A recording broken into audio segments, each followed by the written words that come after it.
Hi guys, so we're continuing off with part B of 5.1 through 5.3 for linear functions. So we already talked about graphs and tables.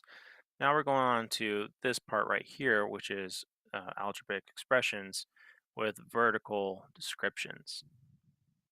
So first things first, if we, let's see, let me get my drawing pin right there. There we go. First things first is we're going to look at this verbal description. So Bob had $5 in his wallet. That's good to know. Good for Bob. And he puts $10 in his wallet every day. Now, when we're talking about linear functions, um, we're talking about initial value, or in some cases, the y-intercept, and rate of change. Now, the algebraic expression, okay, and let me use some fancy color code in here so you can see the difference and be able to differentiate just by seeing the colors here. So Bob had $5 in the wallet, and then he puts $10 in his wallet every day. So if you look at the right on the algebraic expression, we have 10x. 10x is the rate of change. You have $10 every day, and x represents the days. Now the initial value is the 5. All right, so that's where it's coming from. So in part A, identify, then circle the rate of change in both. Okay, so let's circle the rate of change. Let's do as the person who designed this thing wanted you to do, which is me. All right, there we go. There we go. And then underline the, okay, so going too fast again. All right, so identify, circle the rate of change in both. So again, rate of change in this situation is $10. Sorry, that's a real crummy green. That doesn't really go well with white. Red. Red works. Red always works. All right, so again, rate of change is $10 every day. Okay, that works. All right, now identify and underline the initial values in both, which we did in red, okay? And that was $5. That's how much Bob started with. All right, what can you summarize about how each term represents the given situation? So in this situation, okay, the 10x, right, that term represents the rate of change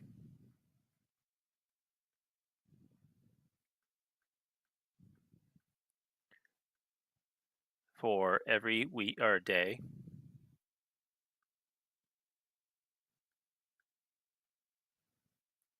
right, because we were talking about days, okay.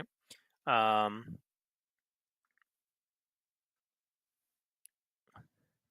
and the 5, right, or the plus 5 term, the constant, represents the initial value or amount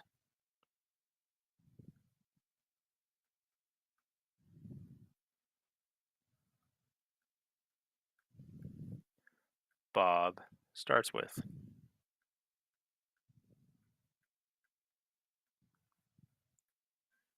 There we go.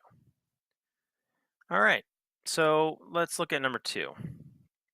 Write the algebraic expression for the following situation. So Kevin had 40 gallons of water, so I think that's how much he starts with. So if I was to write a function, the function for when the input is x equals, again, we start off with 40 gallons, but he uses 2 gallons every day. So that would be definitely our rate of change. Okay, that's definitely our rate of change. He uses, does that mean he gets more water or less? It means less. So instead of positive 2 times x, it's a minus 2 or negative 2 times x. Okay, so that'll be our algebraic expression for this situation. All right, number 3. Write the algebraic expression for the following situation. So Gail has $100 in debt. In debt. That's something to notice, but earns $50 per day.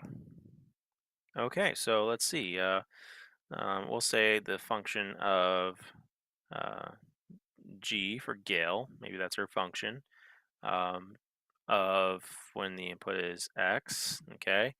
She earns $50 every day or per day, okay?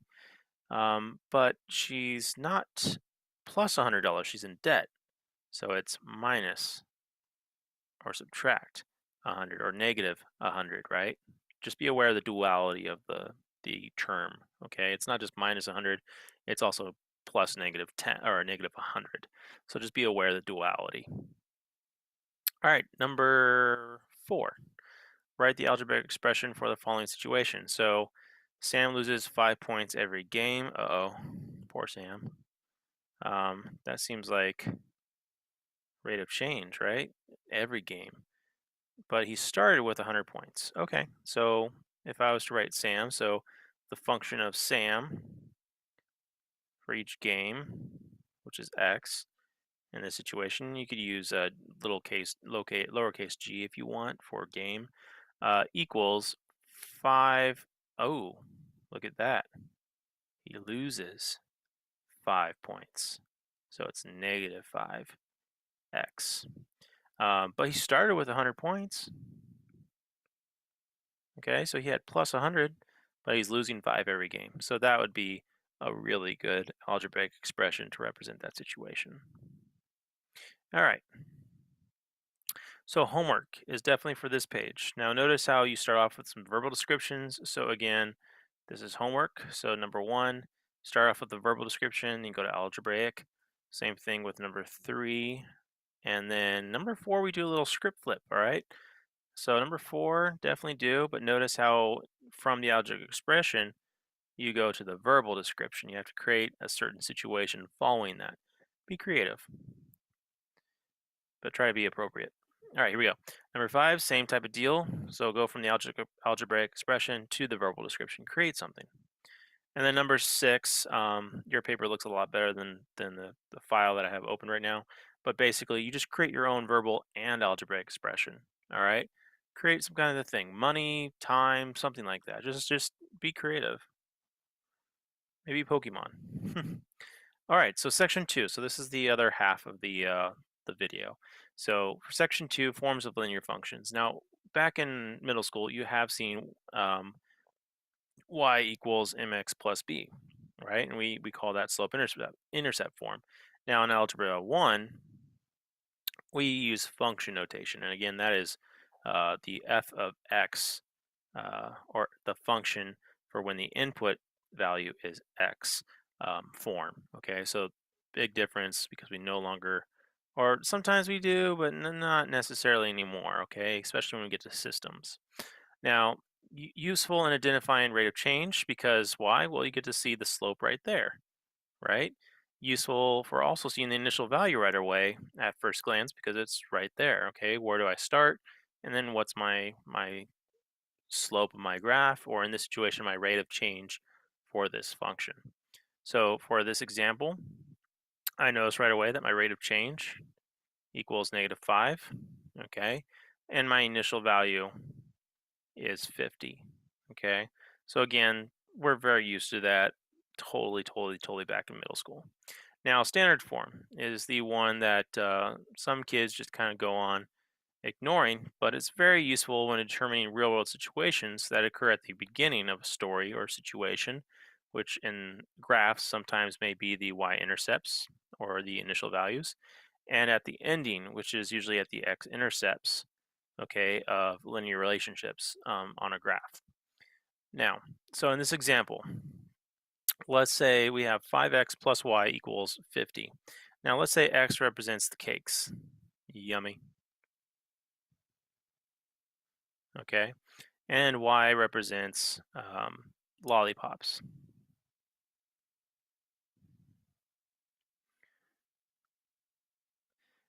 which have a rate of $1 per lollipop. Well, cakes are $5 per cake, and that's why that 5 exists. It's 5 times the number of cakes because 5 is your rate of change per cake, okay? Now, $1 for lollipop, so notice how you don't really need to write the 1, it's implied when you read it, 5x plus 1y, all right? So you don't really necessarily need to write it, but this is what it means for the rate of change. It's $1 per lollipop. Now, the 50 represents the initial amount of money you possess, okay? So I got 50 bucks starting off with. Now, we have two scenarios that help us graph this on a graph. Now, one of which is you only want to buy lollipops, no cakes. So basically, all you have to do is know that x is going to equal 0. Why? Because you don't want cakes. You don't want that. So you have to substitute in a 0 for the cakes. You don't want any cakes. And then basically all you're left with is once you do 5 times 0 is just y equals 50. That means for 0 cakes, you're going to have 50 lollipops, okay, because you can afford it. And this has become your y-intercept. So notice here, 0, 50.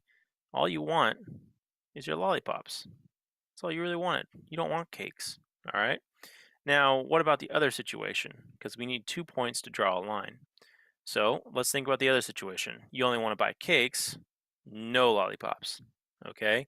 So in this situation, you have 5x plus y equals 50, but instead of substituting in a 0 or plugging in a 0 for x, now you're doing that for y because you don't want lollipops. So that cancels out the lollipops. All you have left is 5x equaling 50. Use the division property, and x equals 10. This will get you 10, 0. That means you can have 10, you can buy up to 10 cakes when you don't want any lollipops. 2 points draws a line, and there's your situation. Okay, that's what standard form is meant for. Okay, it's meant to understand those two scenarios where you don't want one of whatever else that's in the relationship. Okay, in this case, we didn't want lollipops for one situation, and in the other, we didn't want cakes. All right, so here is the homework section. Okay, yours is a little bit better. My document didn't go out the way I wanted it. Here, let me actually, I think I can adjust it. Oh, nope, can't do that. Okay, never mind.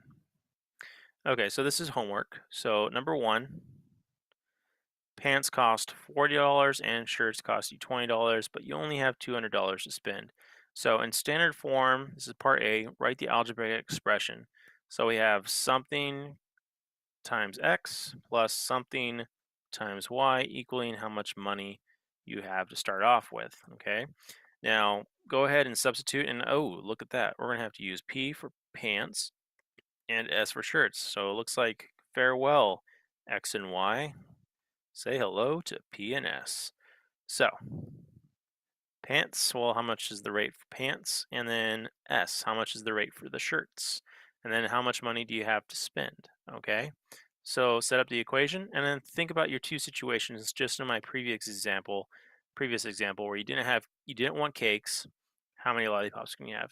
And then how many of you don't want the lollipops, you just want cakes.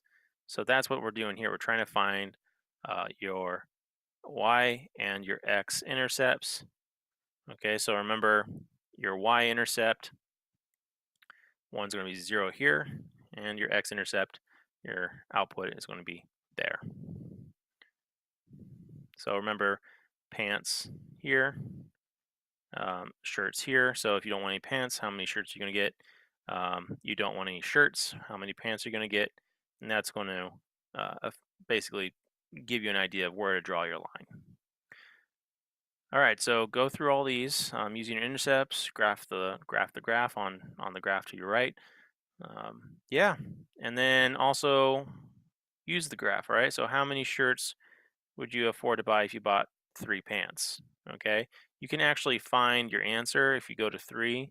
If you plot correctly your line, it should cross, somewhere around that line that I'm drawing. Okay, so your answer should be there. And again, in function notation, you would write, f of 3 equals, well, however many. shirts you can afford. All right, same thing with number 2. Go ahead and try it. Look at your examples. You can work together. If you have any questions, let me know. All right, and for this part, linear versus nonlinear, I think I'll cover with you guys in class, and we'll do that one together. All right, guys, have a great day. Bye.